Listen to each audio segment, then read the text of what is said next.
샬롬, 반갑습니다. 윤정훈입니다.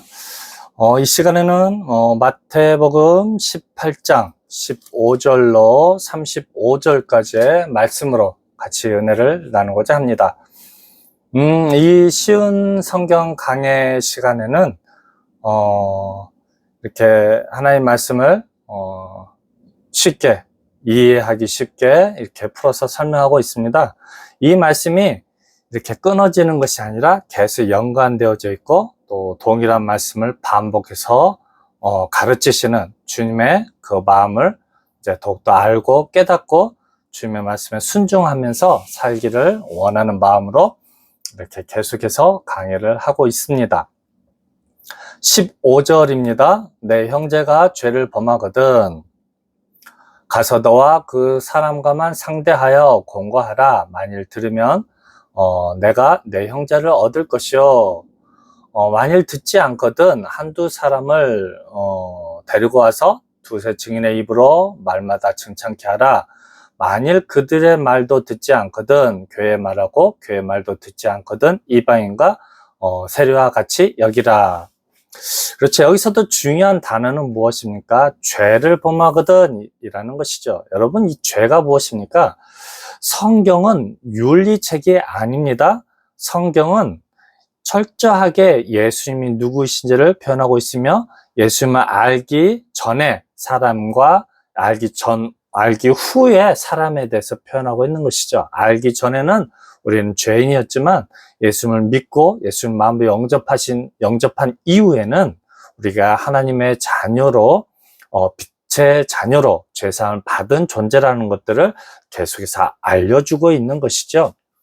그래서 죄에 대하여라 함은 나를 믿지 아니하며 예수님을 믿지 아니하는 죄를 범할 때 이제 그 사람이 이제 우리의 어떤 이웃과 친척이 될 수 있고 친구들이 됐을 때 그들이 믿지 않았을 때 뭐 하라는 것입니까? 이제 상대하여 공고하라는 것이죠. 무엇을 공고하겠습니까? 어떤 세상 것들을 공고하는 것입니까? 아니죠. 세상의 성공과 어떤 세상의 잘됨과 그것을 위해서라면 굳이 이렇게 우리 신앙인들이 발벗고 나설 필요는 없는 것이죠. 왜 그렇습니까?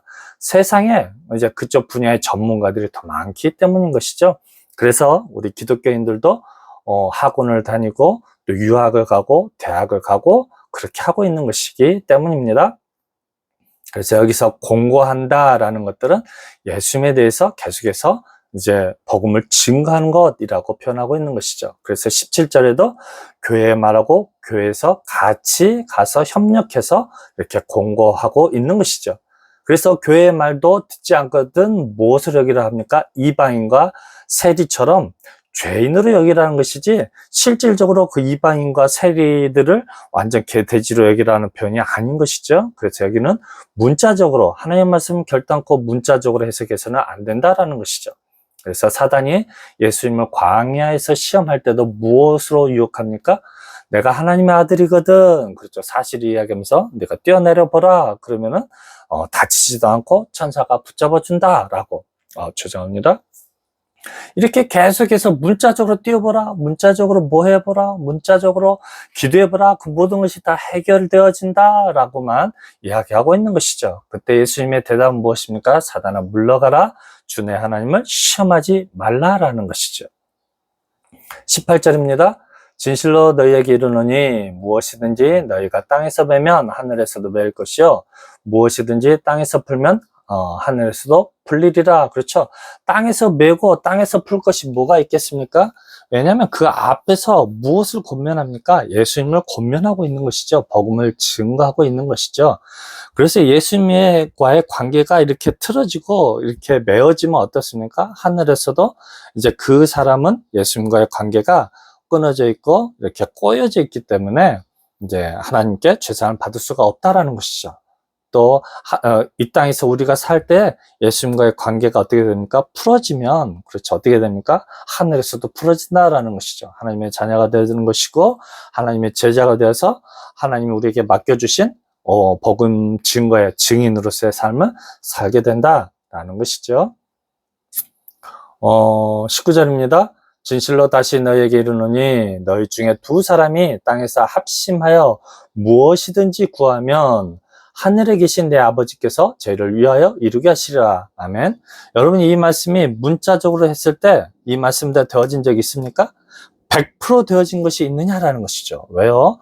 하나님 말씀은 반드시 이루어지고 반드시 심지어는 30배, 60배, 100배로 정말 크나큰 가장 좋은 것으로 선물해 주시는 분이 누구입니까? 바로 우리 하나님이기 때문인 것이죠. 그래서 문자적으로 해석하면 정말로 이 말씀은 진리의 말씀이 아닌 것이죠. 하지만 이 말씀이 두 사람이 땅에서 합심하여 누구하고 합심하냐라는 것이죠. 누구하고 합심하여서 복음을 증거하냐라는 것이죠. 그렇죠? 이렇게 우리 성령 하나님과 우리 주님과 우리가 합심하여서 복음을 증거했을 때 그 형제가 예수님께로 돌이킨다라는 것이죠. 그 일들 누가 하신다는 겁니까? 바로 예수님께서, 바로 성령 하나님께서 그 일들을 하신다라는 것이죠. 그래서 내 아버지께서 저희를 위하여 이루게 하신다라는 것이죠. 우리가 소망하고 간절히 바랐던 것이 무엇입니까? 형제가 죄를 범하거든 그에게 가서 권면하는 것이죠.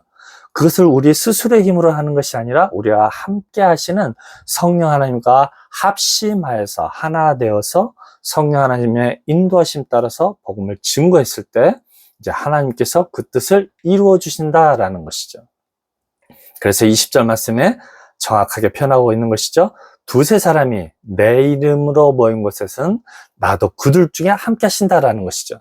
주님이 함께 하셨기 때문에 복음이 증거되어지고 주님이 함께 하시기 때문에 주님께서 우리 입술을 열어서 복음을 증거하게 하시고 우리 주님께서 함께 하시기 때문에 이제 성령 하나님의 역사하심으로 그들의 영과 홍과 골수를 찔러 쪼개서 우리 복음 앞에 순종하게 만든다라는 것이죠. 21절입니다. 그때 베드로가 나와 가로되 주여 형제가 내게 죄를 범하면 몇 번이나 용서하여 주리까? 일곱 번까지 하오리까? 역시나 베드로입니다. 지금 무엇을 이해했습니까? 이 죄에서 윤리적인 죄로 아직도 잘못 깨닫고 이해하고 질문하고 있는 것이죠. 예수님이 죄에 대한 개념은 무엇입니까? 예수님 믿지 않는 것에 대한 죄를 이야기하는데 이 베드로는 문자적으로 해석해서 윤리적인 죄에 대해서 이야기하고 있는 것이죠. 그래서 예수님께서는 뭐라고 대답합니까? 예수께서 가라사대 내게 이르노니 7번뿐 아니라 7번씩 7번이라도 할지니라. 여러분, 이 말씀도 참 어폐가 있죠. 그렇죠? 7번씩 7번, 7번씩 7번씩 용서하는 건 뭐니까? 절대 용서인 것이죠. 여러분, 이 세상에서 얼마나 우리가 많은 사기를 당하고 모함을 당하고 정말 많은 괴로움과 고통이 누구로부터 옵니까? 배신이라는 단어 그 자체도 가장 가까운 사람에게서 당하는 것이 무엇입니까? 배신인 것이죠. 오히려 알지 못하고 오히려 더 관계가 없는 사람은 배신이라는 단어를 사용하지도 않는 것이죠. 그런데도 왜 예수님이 이렇게 표현했을까요? 윤리적인 죄를 이야기하는 것이 아니다라는 것이죠. 윤리적인 죄를 들어서 설명하고 있는 것이죠. 윤리적인 죄가 지금 중요한 것이 아니다라는 것이죠. 정말 이방인과 세리처럼 여기는 그 사람들까지도 뭐하라는 것입니까? 복음을 증거해서 그들을 하나님의 자녀가 되도록 복음을 증거하라는 것이죠. 복음의 증인이 되라는 것이죠. 그래서 여기는 숫자적인 계산을 표현하는 것은 아니라는 것이죠. 그런 것에 대해서는 그런 건 중요하지 않다라는 것이죠. 무엇을 하는데? 복음을 증거하는 데 있어서요. 하지만 윤리적인 죄에 대해서는 어떻습니까? 사실 우리가 오른발 맞으면 어떻게 참아야 됩니까? 아니죠. 고소해야 되죠. 왜요? 무엇 때문에요? 하지만 그 사람이 그것에 대해서 미안한 마음을 가지고 그런 어떤 죄송한 마음을 가지고 어떤 현실적인 어떤 보상을 책임지고 했을 때는 얼마든지 협상이라는 것도 할 수 있는 것이죠. 하지만 사기를 치고 배반하는 것에 대해서는 꼭 참아야 됩니까? 아닌 것이죠. 예수님도 예수님의 뺨을 때리는 골고다 언덕 십자가 지고 가실 때 예수님의 뺨을 때리는 사람에 대해서 용서하셨습니까? 네가 뭔데? 내가 무엇을 잘못했는데 네가 내 뺨을 때느냐? 치느냐라고 예수님도 반문하고 있는 것이죠. 네가 무슨 권한으로, 내가 무슨 잘못을 지었길래 네가 그런 행동을 했냐라는 것이죠. 예수님도 그랬거든요. 그렇기 때문에 이 말씀은 숫자적인 무한 용서가 아니라는 것이죠. 그렇죠? 지금 잘못 이해하고 있는 그 베드로에 대해서 설명하고 있는 것이죠. 지금 내가 이야기하는 것은 윤리적인 죄에 대해서 이야기하고 있는 것이 아니다라는 것들을 설명하고 있는 것이죠. 이제 그것을 23절부터 35절까지 이렇게 줄줄이 풀어서 설명하고 있는 것이죠. 이것을 예수님께서는 뭐라 표현합니까? 이걸 정말 안타까워하시고 그 백성들을 볼 때 안타까워하시고 슬퍼하시고 어쩔 때는 너희가 아직도 깨달음이 없느냐라고 질책하고 있는 것이죠.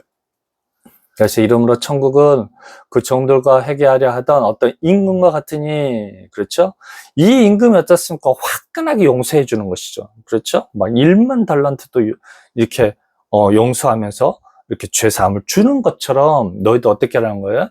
이제 그런 현실적인 그런 범죄로 인하여서 그들을 사람의 관점으로 판단하지 말라라는 것이죠. 부한 자든지 가난한 자든지 남녀노소 가리지 말고 복음을 증가라라는 것이죠. 왜요? 71마리, 정말 양 100마리 중에 99마리는 젖혀주고 70양 1마리를 찾아서 그 목자가 찾아다니는 예수님의 마음을 이해하라라는 것이죠. 회개할 때 일반 달란트 빚진 자 하나를 데려오매 갚을 것이 없는지라 주인이 명하여 그 몸과 처와 자식들과 모든 소를 다 팔아 갖게 하라 한데, 그렇죠? 즉 사람으로서는 갚을 수 없는 것이 무엇이냐라는 것이죠. 1만 데나리온을 1만 달란트로서는 보통 사람으로서는 갚을 수 없다라는 것이죠. 그것이 무엇이겠습니까? 윤리적인 현실적인 죄를 이야기하는 것이 아니라는 것이죠. 사단에게 속해하여서 사단의 미혹으로 인하여서 우리 육체가 되어버린 그런 우리들을 위한 하나님의 절대적인 사랑이다라는 것이죠.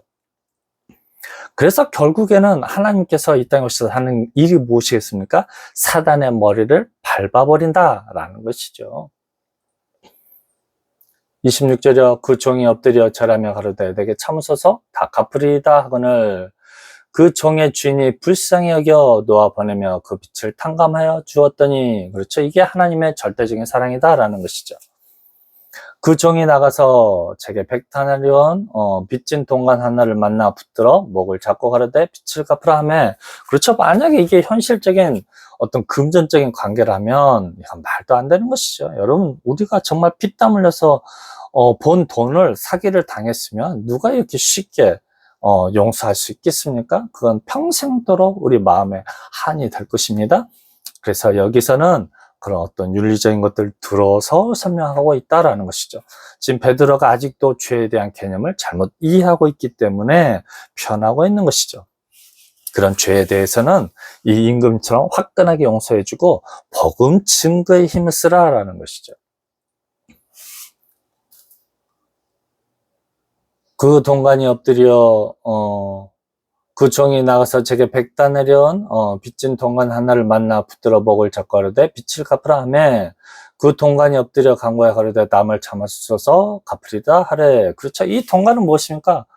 이제 100데나리온, 그렇죠? 얼마든지 우리가 힘써 일하면 갚을 수 있는 그 윤리적인 죄에 대해서는 얼마든지 어때요? 갚을 수 있다라는 것이죠. 하지만 이 빚진 자들은 어때요? 그것도 갚을 능력이 없다라는 것이죠. 윤리적인 그런 어떤 죄에 대해서 갚을 능력이 없을 때 뭐라고 하는 것입니까? 그 정도는 용서해 주고 무엇에 힘을 쓰라는 것입니까? 지금 그 복음 증거하는 그 정말 중요한 그 죄에 대해서 우리가 관심을 가지고 이제 관계를 가져야 된다라는 것이죠. 허락하지 아니하고 이에 가서 자가 빛을 갚도록 오게 가두거늘 그 동관들이 그것을 보고 심히 민망하여 주인에게 가서 그 일을 다 고하니, 이게 무엇입니까? 70번씩 7번이나 용사라라는 그런 개념인 것이죠. 이에 주인이 저를 불렀다가 말하되 악한 종아 내가 빌기에 내가 내 빚을 전부 탕감하여 주었거늘. 이것은 무엇입니까? 이 왕으로 말미암아, 이 예수님으로 말미암아 우리들의 죄를 사해 주셨다라는 것이죠. 이건 윤리적인 죄를 이야기하는 것이 아닌 것이죠. 사람으로서는 결단코 육체로 가운데 살아 있을 동안에 결단코 갚을 수 없는 1만 데나리온, 그렇죠? 1만 달란트죠. 데나리온도 아니죠. 이 1만 달란트의 빚을 졌다라는 것이죠. 누구에게요? 예수님께죠. 그렇죠. 하나님께. 그걸 갚아주셨다라는 것이죠. 내가 너를 불쌍히 여긴 것 같이 너도 내 동관을 불쌍히 여김이 마땅치 아니하냐 하고, 그렇죠? 복음 증거인 것이죠. 예수님께서 이 땅에 오셔서 한 일이 무엇입니까? 빛을 갚아주는 것이었습니까? 아닌 것이죠. 우리들의 영혼의 빛을 갚아주셨다라는 것이죠. 복음으로 말미암아 우리들의 죄를 사해 주셨다라는 것이죠. 34절요. 주인이 노하여 그 빛을 다 갚도록 저를 옥졸들에게 붙이시니, 그렇죠? 저희가 각각 중심으로 형제를 용서하지 아니하면 내 전부께서도 너에게 이와 같이 하시리라, 그렇죠? 그러니까 이게 무엇입니까? 그 빛을 다 그냥 탕감해 주라는 것입니까? 나에게 빚진 자를, 나에게 물질로든 어떤 약속으로든 어떤 무엇으로든지 빚진 자를 그냥 탕감해 주라는 의미입니까? 아닌 것이죠. 그렇죠? 윤리적인 죄를 내가 너에게 가르치고자 하는 것들은 윤리적인 죄를 이야기하고 있는 것이 아니다라는 것이죠. 사람으로서 천만금을 주고도 갚을 수 없는 그 빚이 있는데 그것이 무엇이라는 것입니까? 바로 죄의 짐이고 우리의 영혼의 빚이다라는 것이죠. 그래서 우리는 무엇을 해야 된다는 것입니까? 이들의 어떤 육체적인 그런 관점을 보지 말고 그들의 영혼을 바라보면서 복음을 증거할 때 우리 주님께서 함께 하심으로 이제 1만 달란트의 빚을 갚아주신다라는 것이죠. 그래서 이 말씀을 통해서 이 성령 하나님을 통한 어떤 죄사함들을 주님께서 하시는 이 말씀을 깨달아 알아서 정말 우리 주님께도 죄사함을 받아서 우리 주님의 사람이 되어서 기꺼이 다른 사람들의 외관을 보지 아니하고 그들의 형편을 보지 아니하고 온전히 복음만 증거할 수 있는 순수한 어린 아이와 같은 신앙을 소유하는 저 여러분이 되시기를 주님의 이름으로 부탁드립니다. 감사합니다.